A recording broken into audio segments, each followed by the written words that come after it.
Hey, welcome back, everyone. Coffee with Josh here. Back with another great cup of coffee and some more information to help you and helping others. So let's dive right in. Today, we're going to be talking about the core concepts of trauma. Been doing that, one of them every month. And so we are on number 3 of the core concepts from the NCTSN, or the National Child Traumatic Stress Network. And that number 3 is that traumatic events often generate secondary adversities, life changes, and distressing reminders in children's daily lives. So what does that mean? And really what that means is that when we experience trauma, there's often secondary things or other things that kind of compound and can make that traumatic experience even worse. So there may be issues with being separated from people that you care about. And, as we know, a huge resiliency factor for people in being able to bounce back or work through trauma and the best that they can is, important relationships, and relationships that's that psychological home base, and that connections, those relationships. Here at Chaddock, one of our values is relationships, and we often say that relationships are primary.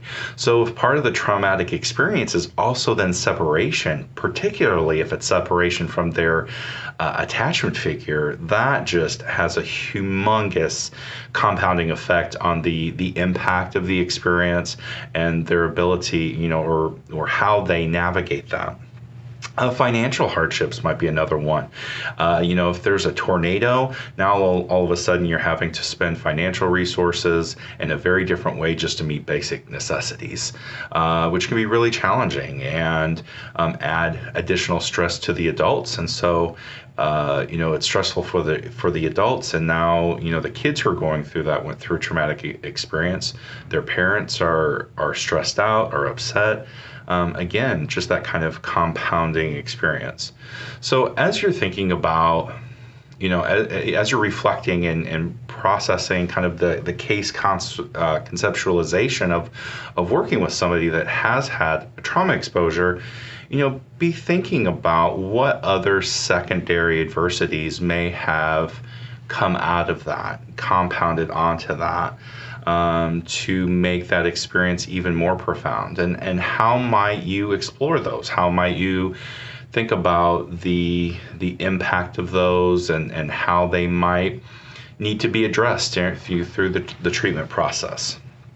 So hope this was helpful. If you're interested in learning more about the 12 core concepts of trauma through the National Child Traumatic Stress Network, feel free to check out their website. Have a whole host of resources about helping kids and teens and families and communities through experiencing trauma. It was a great experience for us as a previous recipient of grant funding, which really helped